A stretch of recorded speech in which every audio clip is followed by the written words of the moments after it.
blueprint all the way to mechanics. Stage 3 is remote projection. And this I don't like to teach publicly because it is the most easily abused. And there are people who aren't quite open-minded enough, I would say, to accept the difference between projection and aggression.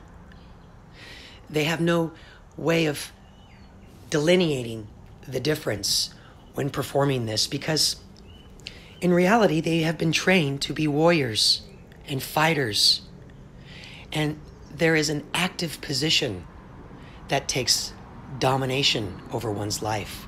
And the passive is always in the back seat, like a navigator, like just an advisor or a counselor.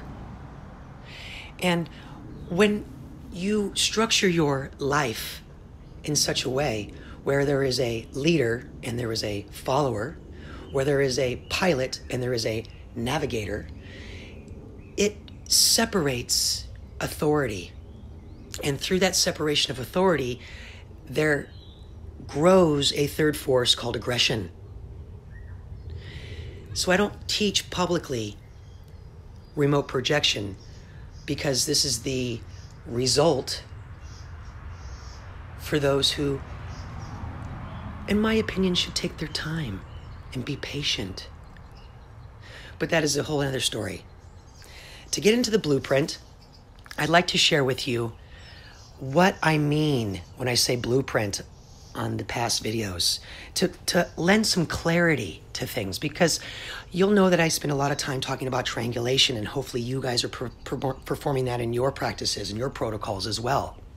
Whether you're in the beginning stages of the talks on this channel regarding remote viewing, or if you're in the middle stages, which you're performing experiments, and like we did with the Lash factor experiment, the Insignia experiment, and then the Trinity Experiment, which was the first one in which we performed in the series. Knowing the forbidden sciences of astrology and where the planets and how the constellations were and what degrees they were in on the time of your birth, because this is your fingerprint, your blueprint, the true meaning of DNA. This is real DNA. DNA is the connection between heaven and earth. You are that connection. Show me a real picture of DNA. You can't find one because that connection is magical, not practical. It makes each of us unique and different, not a simulation. We're not in a computer program because each one of us are unique. Now, once we start seeing ourselves everywhere, then, maybe you can tell me I'm wrong and I'll accept it. But for right now, everything that has breath, has life, is created by the earth. And that animation that you have inside of you, that drive, that passion, that will you have inside of you, makes you who you are and different from the rest of us. And if I can assist you in finding that center, finding that peaceful place of yourself, you blossom into this beautiful, wonderful person that everybody wants to be around. Because you are living your life in fullness and in wholeness. And if you have that, if you are lucky to find that treasure, which is the greatest treasure there is, time travel is not nearly as great of a treasure as finding you and living you. Those are the people that I like to be around. Those are the people that I have around me. I know I'll get into the blueprint here in a second, but it's been a while since I posted, so I just like to share my feelings and my thoughts on some things and hear from you as well and see what journeys you've been on and what quests that you've completed perhaps. I've met interesting people along my journey here recently, past week or so, and it's really caused me to dig deep inside of myself and find out where that resonance and tuning and frequency really is, because it's appearing to me that I am separating myself from many people around me, and I don't know if it's intentional or not. And so these are the things that I'm working on. So I'm sharing this with you in the hopes that, you know, this is meaningful to you,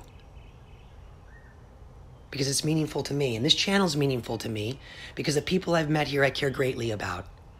There are several of you who I care greatly about, and I was deeply touched yesterday, deeply touched, when every single one of the people who I feel are the most important people I've met here were on my live stream. I was so humbled by that.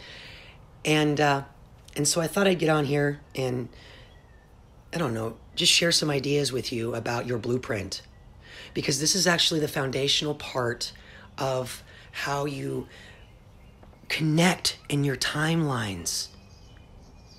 This is where the heart actually becomes your guide in life, where literally everything that you do is not something you mentally think about. It's something that is in your heart. So every time you speak with somebody, it resonates in your chest and from your heart. You don't feel the mind moving anymore. The gut stays silent. The mind is in reverence. The gut is in humility, and the body feels like it's in sincerity. But your heart is with gratitude. So that is the actual goal of knowing your blueprint. I thought I'd go backwards in this one this time. I'd give you the bottom line at the end, and then show you how you find this through the elements themselves. Now, there are different versions and different ways to access the heavens. This is called a forbidden science because there are religions and things that try to vilify and make evil and sinful these practices to connect you from the earth to the heavens, as above, so below, the Hermetic principles. There's, the energy model and the spirit model. There's all these different models that you can do. But in the end, it's all about your relationship. So for me, I like to blend both the Eastern and the Western. Now, Eastern and Western can mean two different things. Some people like the Vedic as well. And personally, I think the Vedic is one of the coolest because I usually make that one into a box, and then I separate that box with triangles. And this allows you to focus in, like looking down into a well, and then you can actually get really deep rooted in your understanding of aspects to yourself. But with the Elemental Hypertech system, we incorporate all the different sciences and philosophies on this into an elemental approach. So you have, for example, you have the Chinese, which uses a 60-year system, and then you have the Western, which uses a 100-year system. So there's already a difference there.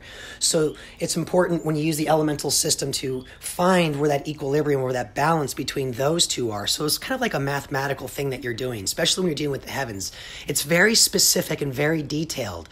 The heavens heaven and earth are sliced into as many realms as we want there to be, so to speak. Is if we can imagine it, it exists. It's out there. So the more we push, the more that we receive, if that makes sense. So you have to find the harmony between these different sciences. And where that harmony exists actually is in the number 12. Because on the Western side, there are 12 zodiac signs, right? And on the Eastern, they use like the 12 animals.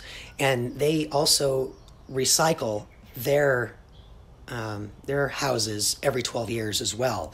So this is what you do with all different aspects in which you come to when you're dealing with blending heaven and earth. You're trying to find the harmony and the equilibrium between the two. And then you place yourself within that realm, within that harmony.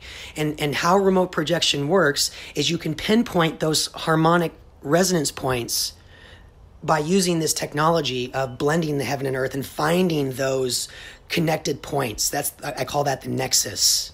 Okay, I'm hoping this is making sense. So, the animals of the Chinese system relate to the relate to the Western side as well. For example, you have the dragon, the rat, the sheep, the goat. You guys can look into this. And on the Western side, we have Aries and Cancer and Leo and Virgo. So you can actually correlate and blend in these ideas. And how you initially do that is you understand where source comes from, and you can establish that any way you like. You are source. You are the connection to that. You have your own unique experience and perspective that's required in order to make this reality so real. Without you, we can't make the reality real, right? So we break those down into the elements. And these elements of air, water, fire, and earth also are associated to the constellations. And when you have a relationship with the constellations, you understand where these beings, so to speak, exist, where these energies exist. Depends on your model. Everybody can look at it differently. You can look at it any way you want, that we're inside something, that we're outside something, that we're on something. It doesn't matter, because the underlying code is still the same, where everybody, no matter where you are in the world, everybody follows all the same rules. We all are required to participate in this because it's built in the blueprint. This is what you find out about yourself. So fire is associated to Aries, to Sagittarius, right? To Leo, which I've met a couple Leos lately. Lots of fire, wouldn't you say? So you see the characteristics and the personalities and individuals you run into based on analyzing and finding out, okay, which element are they, or which element am I? If you are, for example, air has Gemini, Libra, okay, and Aquarius. Now, Aquarius is also Saturn. So I love talking about this stuff. As you can tell, I get kind of excited about this because having these relationships with these influences are significant and special and unique. And the more that you get to know them, it's like the more they reveal to you. These signs are about momentum and to be able to move things, okay? They actually have like an obsession about things, right? But they also have a lot of energy behind it, and that's what attracts people to them, is how much energy they have. It oozes off of them. It's like a vibrating generator. So when you run into fire elementals, right, of the Aries, Leo, and Sag types, and they're really like in tune with themselves, you'll notice these qualities about them. And then when you look at the air sign ones, the twins, Libra, the scales, and of course Saturn, work, toil, blood, sweat, and tears, right? Everybody's afraid of Saturn because Saturn's the one who gets you up early in the morning and says, now get out and go to work. Show me what you can do. And I don't want to show you anything. I just want to hang out and do nothing today. So Saturn always gets a bad rap. But that's Aquarius, right? Because it's also about, with air signs, it's about what are you receiving, okay? What's in your mind intellectually? How do you reason? Okay, it's almost like inventing, these air signs, and also you get it gets you like worked up, get you kind of your blood flowing. It's you get you aspirations and things, right? There's things you want to do with air signs. So there's the Earth has associations to, which my favorite is Taurus. It's an earth sign. Earth has a very close relationship to the Taurus. They're lovers, if you will, is the best way to put it. Virgo, okay, innocence, wouldn't you say? And Capricorn. Capricorn's cool because Capricorn's like, it half beast, half man, okay? But yet it's majestic and strong and brave, okay? All these qualities, and a very different, like unique. Like if you saw what a Capricorn was supposed to look like, and you saw that on the top of a hill somewhere in some forest or a meadow, you would not help but want to stare at it because it would be so interesting to your eye.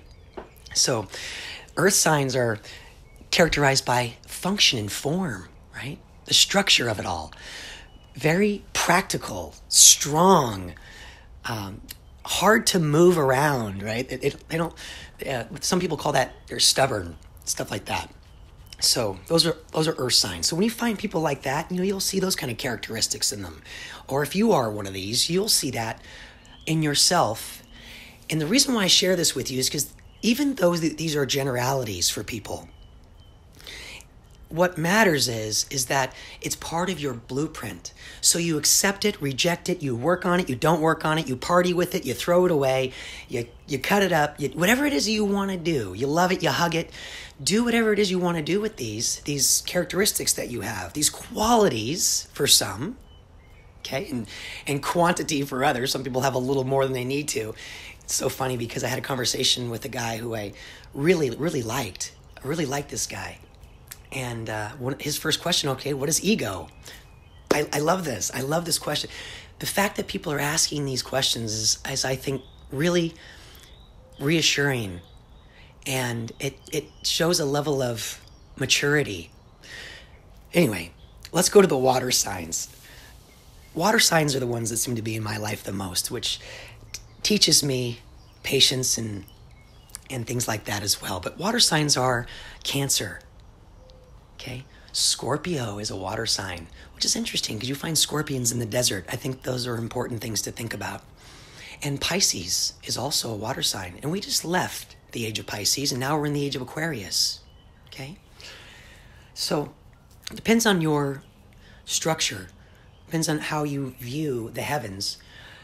You can put names to these that make you feel comfortable, that are important to you. Because some people, like I said, use the Vedic. Some people want to say that this is the dragon, this is the rat.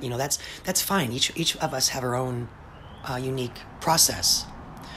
But water signs are characterized by the gut. Okay, that's where your water is. Earth is in the body. So everything body related is Taurus, Virgo, Capricorn. Water related is Cancer, Scorpio, and Pisces. That's in the gut. Air is in the mind, okay? And earth is in the heart. Fire is in the heart. Forgive me. Fire's in the heart. Okay. But back to the water. Emotion comes from there. But the most important thing I feel is care and compassion comes from your water sign. The water people out there teach us about compassion and perception, about emotion, about really understanding what our gut does for us. And it's actually future-oriented too. Water's future-oriented. They're very, progressive, so to speak. Like they're always looking forward. Okay, earth is always standing still. Okay, air is always moving around, right? Okay, so when you look at the now, if we bring in the Chinese elements, there are Chinese elements as well, and those are wood, fire, water, and metal. If you guys go back in some of my old videos, you'll see that I actually put in water and wood and metal in some of my my plates. For me, wood is also Venus. So it's very important because it shows a commitment to love over long periods of time. That's how much love there is. So that would be wood. Now, metal would be intention and invention for me when I present these things. So metal is a positive aspect. And if you want to add the Chinese information in there, that would be the monkey and the dog, by the way, associated to metal, positive metal on the positive side. The positive is also the active, by the way, on the right side. These are all terms that I think will become important later. You guys will understand. Right-hand path, positive, active, masculine, okay, yang, for those in the other sciences. Monkey and dog would be associated to this. Water would also be positive because you have to have the counterbalance in the Chinese to the to the active. So it's the yin and the yang, and that would be positive water, and that would be the rat. But water also has negative too, and that would be the ox. Now, negative would also be passive and feminine. Okay, I hope I'm not confusing anybody, and it's also the left-hand path. I'm adding all these terms because I'm trying to show there's a harmony and a relationship when you get your blueprint together and you have all these different aspects that you can bring in. And I'm trying to cover all the bases for you. And then there's wood. Now again, wood is like Venus. Okay, where metal was like Mercury or Hermes or Thoth, right? There's all these different names. But wood, positive wood, is the tiger and the dragon. Now these two animals drum up a lot of imagery when you close your eyes and you think about tigers and dragons. So I think that adds an extra level of understanding to wood being positive on the active nature, because wood is also negative as well, and that would be considered as the cat, revered by Egyptians for this very reason. Venus and the cat, negative, passive, magnetic energy, wood. All right, lastly is fire. You can associate fire as the positive aspect to the horse in the Chinese astrology, and then the negative fire, because everything has a yin and a yang, right? That's everything does from their perspective. That's the balance of and harmony of life. How to understand the harmony of life is to know the extremes.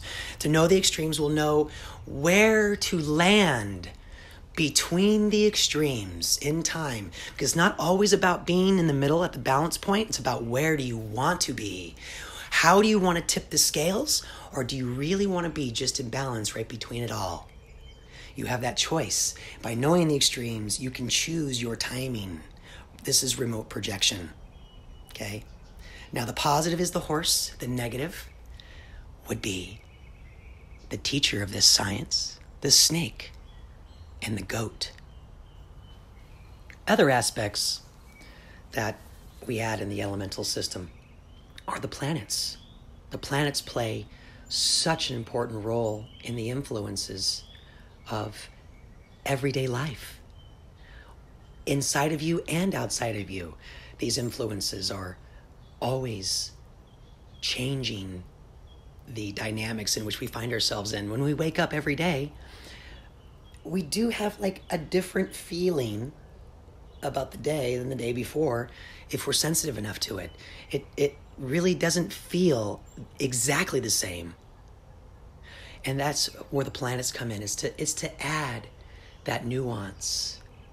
It's to include those influences, because these aspects become like gateways and they open.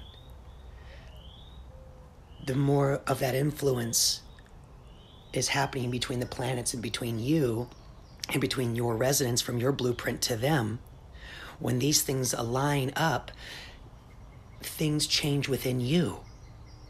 The DNA, so to speak, that's junk DNA or whatever, that's what they used to tell me when I was a kid, there was junk DNA.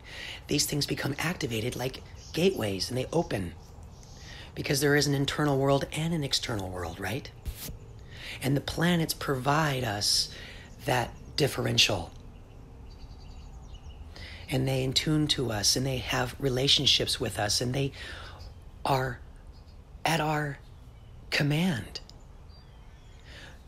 Now, when I say at our command, I don't mean that you should point a finger and demand through your command. I simply suggest that command in the form of knowing exactly what you want, knowing exactly what the ramifications are when you perform and act, because the act is the magic. The act is the change. So when you look at the planets and include them into your blueprint, you position them in such a way as where they were in the heavens at the time of your birth. Exactly which houses they were in. The houses are the zodiac signs, like in which we went over with Aquarius and Pisces and Aries and these, right? So when you have planets in these houses, they give you extra power, if you will. This extra power in its formation will be your shield of protection and your sword of justice. It is both your armor and shield, as well as your instruments and tools. But with certain planets, like, for example, the god of Mars, which represents bravery, right? It's the fire aspects, the passion and the will that we have. Mars embodies this. So what zodiac house is your passion and your will at? This will give you a clue as to your personality, your integrity, and most importantly, your identity. Because through the elemental system in which I like to present is Mars also loves to live in the heart. And Mars doesn't always want to be at war. If you want to be at war, your samurai swords are turned upward. If you want to be at peace, your samurai swords are turned downward. Details matter with Mars. Venus, where is she on your blueprint? Venus is love, wood, commitment. Mercury, where is he? What's he messing with now? What's he working on now? What's Mercury doing? What's Hermes doing? What's Thoth doing? What is he writing now? Why has he always got to stir the pot? What's up with all that alchemy he's working on? Why can't he just accept things the way they are? Mercury, what's his deal? Huh? Why is he so intelligent? Why is he so adaptable? Why is he so respected, right? These are the things that Mercury embodies. He's a messenger of the gods, if you will. Where is he in your chart? This gets you in touch with your personalities, right? Who you are. You're very complex. It's not simple. You want to be in harmony with all aspects, not just one. Not just source. All levels. Enjoy all the fruits, labors, joys, pains, passions, desires. Enjoy it all. Which brings us to the moon, which represents behavior. The moon, she is behavior. So be on your best behavior. When I say do what you want to do it with compassion and care for others and non-violently. There's no need for that. You want heaven on earth. You have to put your intention behind your goodness every day. You don't have to do a lot. Just do something, right? Just anything. So that way it's just constantly trying to make the world a better place. That's what the moon teaches with behavior.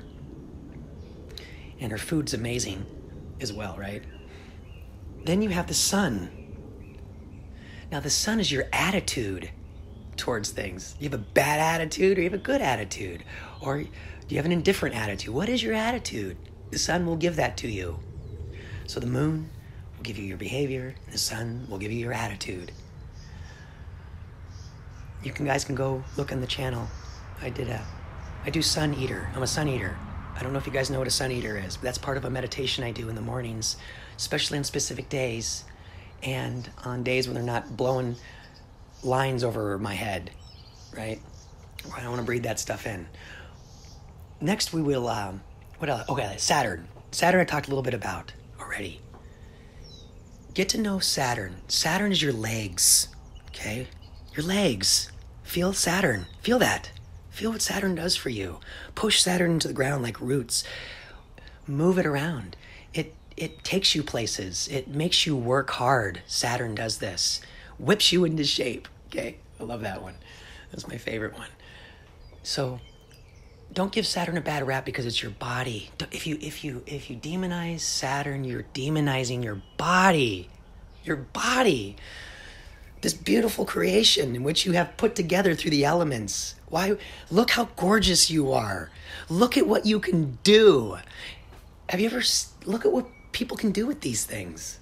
Nobody can do this kind of stuff with any other type of form. It's amazing. Saturn, get to know your body. That's what Saturn teaches you, how to move it, how to work it. Blood, sweat, and tears. That's Saturn's teaching. Also, there is Jupiter, right? Now, one of the students makes me call Jupiter Thor, and Venus Wonder Woman. It's just more entertaining that way. But Jupiter is your vision, your justice, right? Justice is served. Okay, get to know Jupiter. Get to know the law in which you follow in your heart, actually in your mind. Excuse me.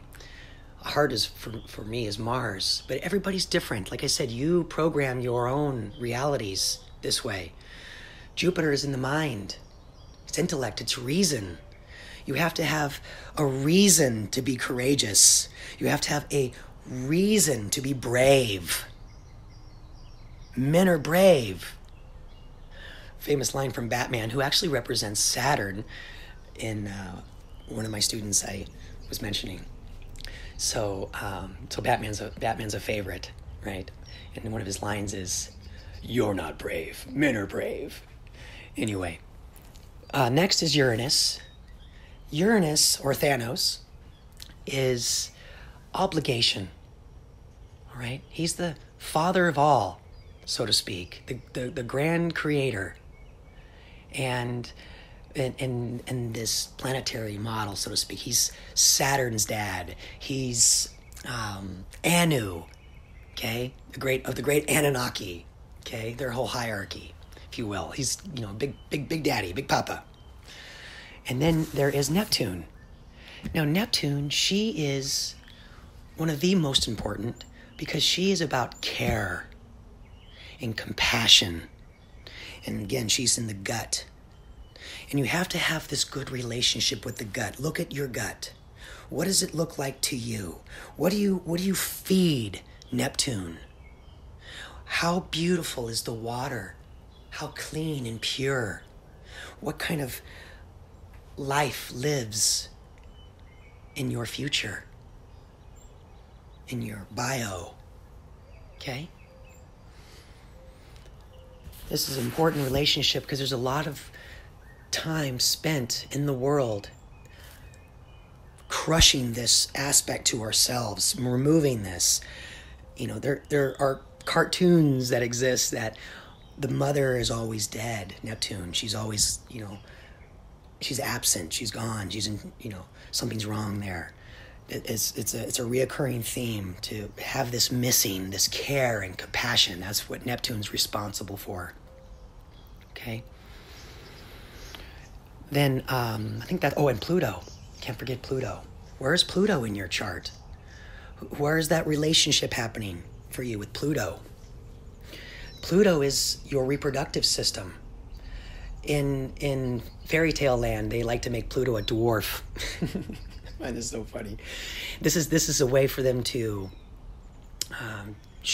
teach their sciences as well, by representing characters in certain forms and things, because Pluto has two faces, the face of the theater, right, as well as, in the reproductive systems that you have. So those are the planets that you need to also include. Now, what's cool about this is that, you can look at today's astrological, you can look and see where the planets are today in the heavens, because we have this great technology, all this information's out there.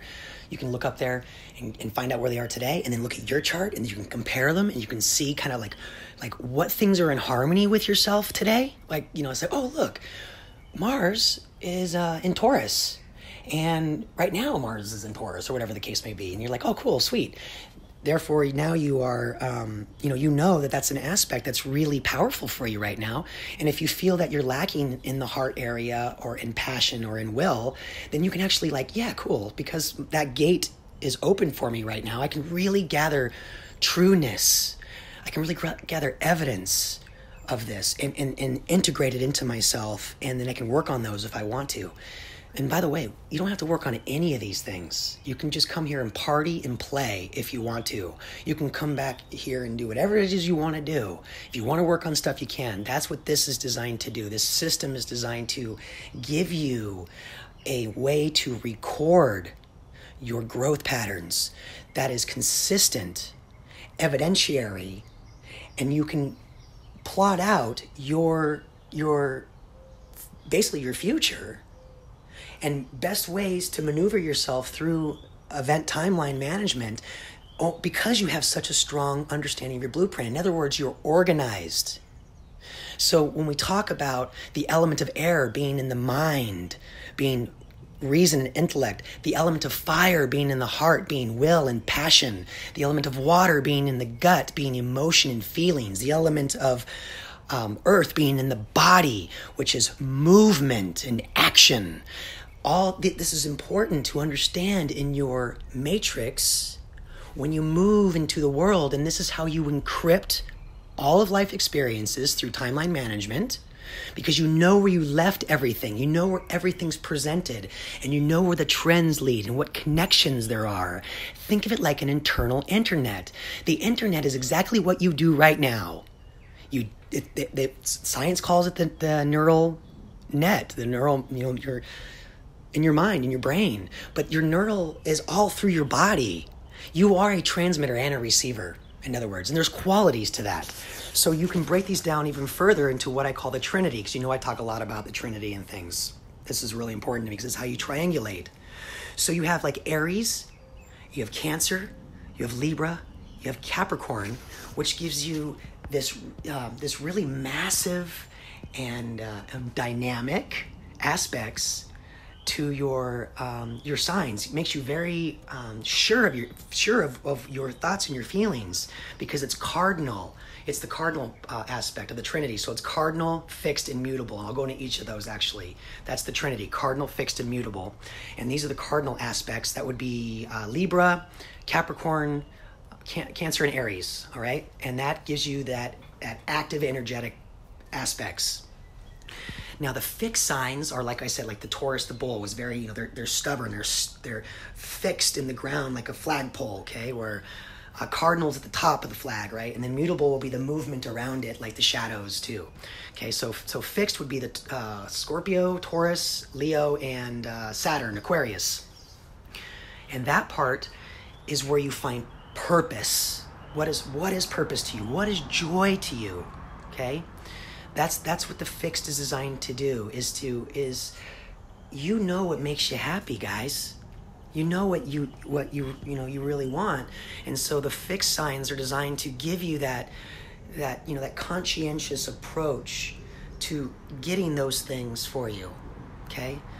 Because it's very limited.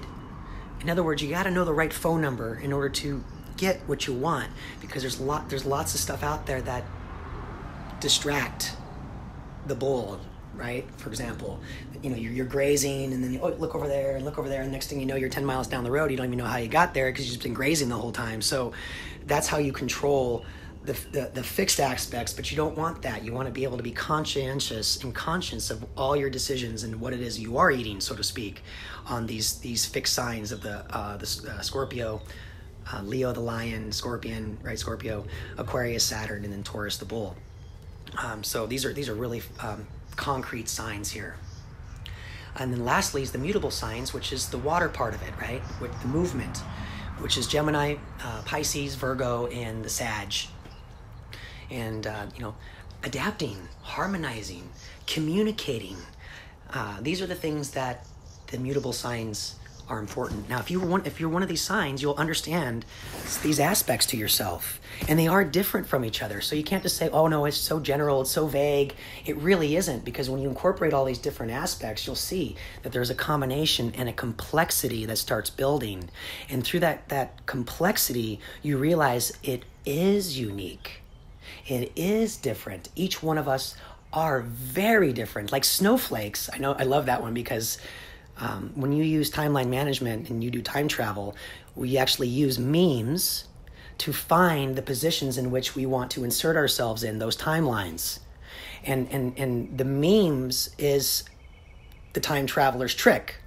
Okay, so that's why we'll know what timeline we're on, which aspects we're moving to. This is just a little secret for everybody, just for fun. Because if you listen this long, I congratulate you, and I want to give you guys something fun to something fun out of it. So the memes, NPC, right? All these things are so important for time travel. But anyway, I think we'll stop there. I think those are some good aspects. We'll end on that one.